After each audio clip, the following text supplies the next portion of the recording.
नमस्कार दोस्तों, मैं हूं आपका दोस्त सिकामी जुगानी। आप देख रहे हैं जो है टॉक्स और सब्जेक्ट पर आगे बढ़े उससे पहले देख लेते हैं आज की मार्केट की चाल और मूवमेंट।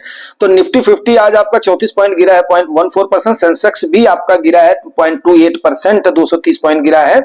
एंड वहीं पर निफ्टी बैंक 358 पॉइंट गिरा है, जो कि 51,172 पॉइंट पर इसकी क्लोजिंग हुई है। लेकिन इसने आज के टाइम पर 51,005 का भी लेवल दिखाया है। आगे एक पर एक चर्चा करेंगे।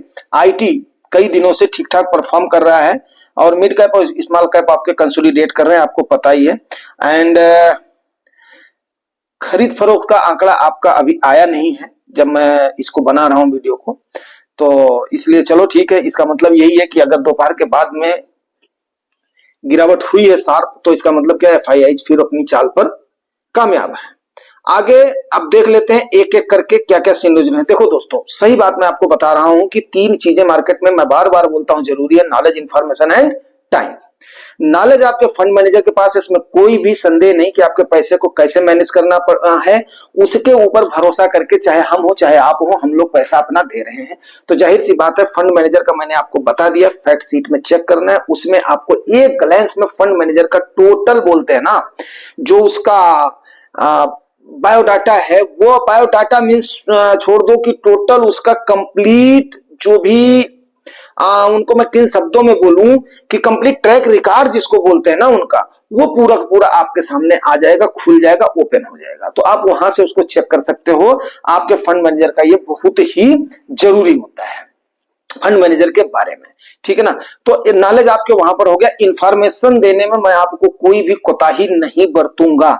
इसलिए नहीं बरतूंगा क्योंकि उससे क्या होता है कि आपको अगली चाल का पता रहेगा। बहुत सारे भाई ऐसे होते हैं जिनको कि लमसम भी करना है, बहुत सारे भाई ऐसे होते हैं जिनको कि इंतजार भी करना है, बहुत सारे भाई ऐसे होते हैं कि जो कि थोड़ा सा दिल के उतने मजबूत नहीं होते हैं, मार्केट में आ गए, उनको भी है। तो आगे इन चीजों पर चर्चा चलती रहेगी, जैसे जैसे मार्केट के सिंबल आते रहेंगे इस पर चर्चा चलती रहेगी। तो उम्मीद करता हूं आप बात को इसको ध्यान से सुनेंगे और समझेंगे। सबसे पहली बात क्या है कि टीसीएस का जो आज का रिजल्ट आया है वो रिजल्ट अच्छा नहीं रहा है। लेकिन वहां पर क्या हुआ है कि कल टीसीएस आपको पता है टाटा कंसल्टेंसी सर्विस है, तो कल दिवंगत रतन टाटा जी का स्वर्गवास होने की वजह से इसकी प्रेस कॉन्फ्रेंस वगैरह नहीं हो पाई है। और इस पर मैं आगे जो है वो जरूर करूंगा। इसको मैं एक जो है बता रहा हूं, मार्केट के गिरने का अपना जो है कारक बता रहा हूं, नंबर 1। नंबर 2 क्या है कि दूसरा बैंक निफ्टी है आपका। बैंक निफ्टी का आपको पता ही है कि परफॉर्मेंस पुअर जा रही, बैंक काफी दबाव में है, इस पर भी चर्चा होगी। तीसरा रीजन रहा है ईरान और इजराइल, ठीक है ना। तो ईरान और इजराइल का आपको पता है, उनका अगर एस्केलेशन होता है तो वो थोड़ा सा चिंता वाली बात हो जाएगी। मतलब क्या है कि अगर वहां पर तेजी होती है तो अटैक और काउंटर अटैक में अगर तेजी होती है तो वो जरूर चिंता का बात होगा, क्योंकि वो क्रूड ऑयल पर इफेक्ट करेगा, ये सीधी सी बात है। और चौथा रीजन है, जैसा आपने सब्जेक्ट में देख दिया है, चाइना की अगली चाल, जिसकी वजह से भारतीय बाजार संभला है। अब आगे इसको हम स्टेप बाय स्टेप चर्चा कर लेते हैं। देखिए, आपको पहले भी हमने बताया था कि अगर 25,200 का लेवल आपकी निफ्टी जब तक नहीं क्रॉस कर रही है तब तक आपका एक हर्डल है। आप समझिए कि मार्केट आपकी कंसोलिडेशन मोड में है। सो भाई, इसीलिए मैंने बोल दिया था कि अभी हमने जितना इस वाली चाल में जितनी गिरावट होनी थी हो गई थी। अगर हमें 24,500 से नीचे का लेवल नहीं दिखाई देता, बिकॉज हमने 24,800 पर जो निवेश करना था कर दिया है, और आप लोगों को भी मैंने कॉल दे दिया था कि इतना परसेंट आप कर दो। हाँ, कुछ कमेंट्स है, जरूर मैं उनको कवर करूंगा 1-2 दिन में। तो भाई मेरे कहीं नहीं मार्केट भागी जा रही, कहीं नहीं आपकी अपॉर्चुनिटी जा रही, थोड़ा सा शांत रहे, जैसे मुझे मौका मिलेगा मैं यस डेफिनेट है एक एक करके आपको हर चीजों का मैं जवाब दूंगा, कोई भी इसमें दो राय नहीं। और ये मेरा ट्रैक रिकॉर्ड रहा है, आप लोग जानते भी हो कि यस डेफिनेट है कि मैं आप लोगों को जवाब देता हूं और ऊपर से सही तरीके का जवाब देता हूं। तो अगला है आपका 3 सेक्टर जो हैं उनमें तेजी चली है, मेटल है, फार्मा है और आईटी है। ये 3 में चली है। इस पर भी, इसको मैं क्यों बता रहा हूं, आगे मैं इस पर भी चर्चा करूंगा, बिकॉज क्योंकि ये भी इंफॉर्मेशन में है।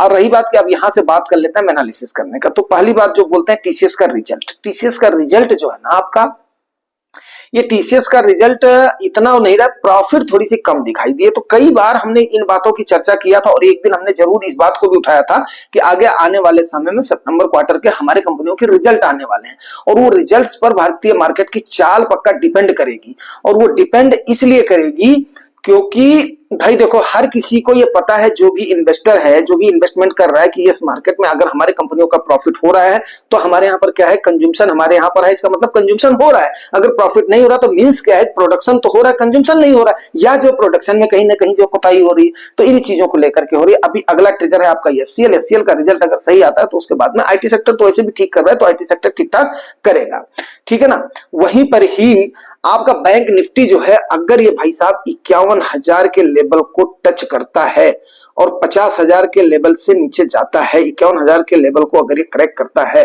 तो समझ लीजिए कि फिर आपके लिए चिंता की बात हो जाएगी बैंक निफ्टी में। अब मैंने आईटी सेक्टर ले लिया और आपका ये ले लिया, क्या, आईटी सेक्टर ले लिया, आईटी सेक्टर ले लिया और आपका बैंकिंग सेक्टर लिया। क्यों ले रहा हूं इसको बताता हूं। मेटल, आपको पता है कि चाइना अगर ठीक ठाक करेगी तो मेटल ऊपर जाएगा, क्योंकि हम और के क्या है, एक्सपोर्टर है भाई राम माल के। और वो तो भाई साहब क्या है, बने बनाए माल का सपोर्टर है। वो कहीं ना कहीं यहाँ पे मेरे चुभती है यार।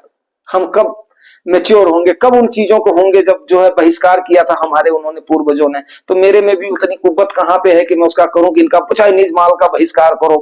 कर ही नहीं सकता, क्योंकि आज का जमाना ग्लोबल विलेज का हो गया है। तो कहीं ना कहीं यार दर्द यहाँ पे होता है कि हमारा कच्चा माल वहां जाता है और फिर वो हमें अपने उसके अनुसार देते हैं, ठीक है ना। अगला फिर बैंक निफ्टी का आपको बता दिया, ये बता दिया आपको। आगे है भाई देखो, अब इस पर हम चर्चा कर लेते हैं विस्तार से। विस्तार से मतलब क्या है कि देखो दोस्तों, अब इस पर आप बोलोगे कि यार म्यूचुअल फंड में इन बातों की चर्चा की क्या, तो चर्चा की जरूरत इसलिए भाई मेरे, क्योंकि एक तो आप अपडेट रहेंगे, दूसरा क्या है कि आप मिड कैप और लार्ज कैप या लार्ज एंड मिड कैप या फ्लेक्सी कैप का जो भी आपका फंड है, उसमें ये सेक्टर्स प्रचुर मात्रा में पाए जाते हैं। प्रचुर मात्रा समझ लो, प्लेंटी में, ठीक है ना। तो प्रचुर मात्रा में पाए जाते हैं कौन कौन से, आपका बैंकिंग सेक्टर, आपका टेक्नोलॉजी सेक्टर, आपका मेटल, आपका फर्मा। इससे आप एफएमसीजी से ही खाली मार्केट नहीं चलती है, ठीक है ना। तो आप इन चीजों को समझने की कोशिश करिए कि अगर ये 3-4 सेक्टर पे आप अच्छी तरीके से रखते हैं तो आपके फंड का परफॉर्मेंस क्या होगा, आपकी एनएवी कहां पर जाएगी, आपकी मार्केट का कंसोलिडेशन क्या होगा, आपकी मार्केट की चाल क्या होगी, उसके अनुसार आप क्या करेंगे, अपना प्लान बना सकते हैं। मेन बात क्या होती है कि अगर देखो भाई, सीधी और सिंपल सी बात है, नॉलेज आपके आपके पैसे को मैनेज करने का किसके पास है, फंड मैनेजर के पास है। तो आपका फंड मैनेजर इसको क्या करेगा, मैनेज करेगा, ठीक है। आगे आपके पास क्या है, इंफॉर्मेशन आपको यहां से मिल रही। टाइम दोस्तों आप देंगे, आपने वादा किया हुआ 10 साल दूंगा, धनंजय सर ने वादा किया हुआ जैसे 5 साल में दूंगा, उनके पास 5 साल का टाइम है। अगले साल 1 साल होते उनका पोर्टफोलियो 5 साल वाले का वेल बैलेंस्ड कर देंगे, कोई इसमें दो राय नहीं है। हम चाहे मुझे गुजरात बंधु सर से सहारा लेना पड़े और सर लोगों से सहारा लेना पड़े, वैसे तो डेफिनेट है कि मैं ही कर दूंगा, लेकिन ये है कि हाँ ठीक है, आप लोगों के सामने ओपन मंच पे उनके पोर्टफोलियो को जरूर बैलेंसिंग करेंगे और बाकायदे करेंगे, ठीक है। उनके और रंधवा सर का जैसे ही होगा, क्योंकि ये दो लोग हमारे उसमें टच में नहीं थे आज, ठीक है। जो है इनका तो मेरे ख्याल से मतलब जो ठीक ठाक है, क्योंकि डायरेक्ट इक्विटी में गए थे जो है ये अपना धनंजय सर, बट जो है रंधवा सर का थोड़ा सा टच में नहीं आने की वजह से I am sorry Randhawa sir, but अभी क्या है कि थोड़ी दिन तो इंतजार करना ही पड़ेगा। वैसे ये है कि उनका उसमें चला गया है, क्या नाम है, टैक्स जो है टैक्स सेवर फंड्स में है सारा, तो इसलिए थोड़ा सा मतलब वो लेट हमसे जुड़े थे, तो इसलिए मतलब नहीं तो मैं उसी समय, हालांकि उनको मैंने मना किया था, लेकिन तब तक क्या हुआ था, जैसे बोलते हैं ना, उन्होंने फैसला ले लिया था, ठीक है, चलिए नो प्रॉब्लम। अच्छा, उसके बाद में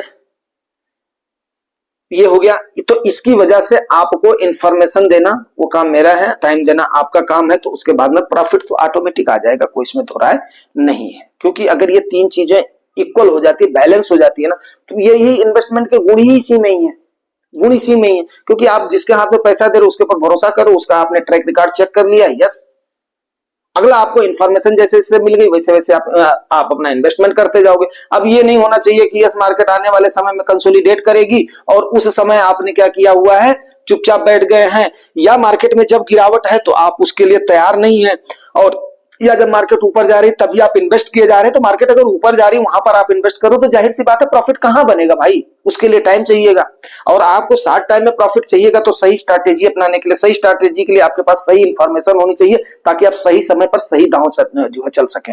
और सही दांव चलने का मतलब क्या है कि आप अपने फंड मैनेजर को उस समय पैसा दे सकें जब आपकी एनएवी डाउन हो। आपको एक बार एनएवी मिल गई तो उसके बाद में आप तो बेताज बादशाह हो गए। अगर आपको राइट टाइम पर एनएवी मिल गई तो यस, फिर कहां जाएगा, मतलब ही नहीं जाने का। जैसे जैसे इन्वेस्टमेंट आता जाएगा वैसे वैसे बढ़ता, जैसे जैसे कंपनियों का चाहे कंपनियों का प्रॉफिट बढ़ता जाए चाहे इन्वेस्टमेंट आता जाए, तो दो चीजें हैं। अब आपका आप ही सोचो कि हम ही अगर इन्वेस्टमेंट करते रहेंगे तो यस, बाकी वाले जो उस समय मतलब जो इन्वेस्ट करेंगे वो अपना मलाई काट जाएंगे और आपको मिलेगी नीचे वाली, क्या बोलते हैं उसको, हम जो दूध उतर जाता है ऊपर की मलाई उतर जाती है, फिर उसके बाद में वो नहीं आती थी सीप जिसको बोलते हैं, सुतुई हम लोग बोलते हैं गांव की भाषा में अपने, तो उससे जो हमारी माता जी या नानी जी जो खुरस करके उसको बोलते थे खुरचनी। खाने में तो खुरचनी भी टेस्टी होता है, बट उसके अंदर क्या क्या बोलते हैं, कोई ताकत नहीं होती है। तो इसलिए भाई मेरे, आपको अगर ताकत चाहिए तो आपको जुगानी टॉक्स के साथ जुड़ करके और ये बातें तो सीखनी पड़ेंगी कि कब आपने दांव लगाना है, कैसे दांव लगाना है, कैसे चलना है, और उसके लिए थोड़ा बहुत इन्वेस्टमेंट करके फिर उसके बाद में, ऐसा भी नहीं है कि हम इन्वेस्ट नहीं करेंगे, इन्वेस्ट हमने कर रखा है, काफी सारा कर रखा है, लेकिन अब अगली चाल के लिए तो हम भी सोच समझ करके करेंगे ना भाई, सोच समझ करके चलें, क्योंकि हमारे पास इंफॉर्मेशन देने वाला तो मीडियम हो गया है। अच्छा, अगली चीज है भाई साहब आपके चाइना की चाल, जो कि सब्जेक्ट आप देख रहे हैं। चाइना की चाल क्या है, चाइना ने देखा कि यस, जब उसका डाउन ग्रोथ शुरू हो गया है और उसके बाद में उनके एक बहुत बड़े इकोनॉमिस्ट ने यह बात बताई है कि भाई मेरे ऐसा ऐसे करके चाइना नहीं चलेगी, और दूसरी भी फॉरेन की रेटिंग एजेंसीज ने भी बताया है, और वहां पर भारत की भर भर करके तारीफ करी गई है। तो अब चाइना ने दूसरी चाल चल दिया, दूसरे स्टिमुलस पैकेज की घोषणा कर दी है।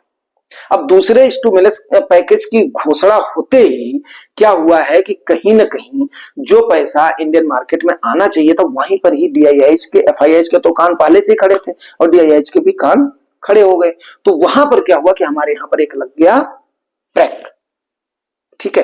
अब उसके बाद में कंपनियों का रिजल्ट हमारा ठीक ठाक रहता है तो हमें चिंता वाली कोई भी बात नहीं रहेगी। फिर उस समय मैं आपको बता दूं, अगर कंपनियों का रिजल्ट भी डाउन होता है, चाइना का स्टिमुलस पैकेज जैसे ही डिक्लेयर हो जाएगा उस समय काफी हद तक क्लियर हो जाएगा कि कितने दिन का क्या हमारा है, और उसके बाद में कैसी चाल रहेगी इंडियन मार्केट की। और उसके बाद में तीसरा सिनेरियो आपका, अगर यहां पर अटैक एंड काउंटर अटैक की ईरान और इजराइल की क्या बोलते हैं पेस उसका अगर बढ़ता है तो जरूर फिर चिंता की बात होगी, क्योंकि वो एक जियोपॉलिटिकल टेंशन हो जाएगा। मिडिल ईस्ट का टेंशन अगर हो जाता है तो वहां पर चिंता की बात है। इसलिए आप अभी वेट एंड वॉच करें और जो है टॉक्स के साथ जुड़े रहें, ताकि आपको ये परफेक्ट जानकारियां मिलती रहे, इंफॉर्मेशन आपको मिलती रहे, स्ट्रेटेजी आपको मिलती रहे, और उसके बाद में फिर इन्वेस्टमेंट आपके हाथ में, क्योंकि पैसा अपने हाथ में होना इस समय बहुत जरूरी है। और वो आई थिंक कि आप उसको होल्ड कर रहे हैं। एसआईपी जो चल रही है उसको चलने दें, एसआईपी को कभी भी स्टॉप ना करें, ये मेरी आज की सलाह है। मिलते हैं सवेरे किसी और सेशन में। Thank you very much, thank you.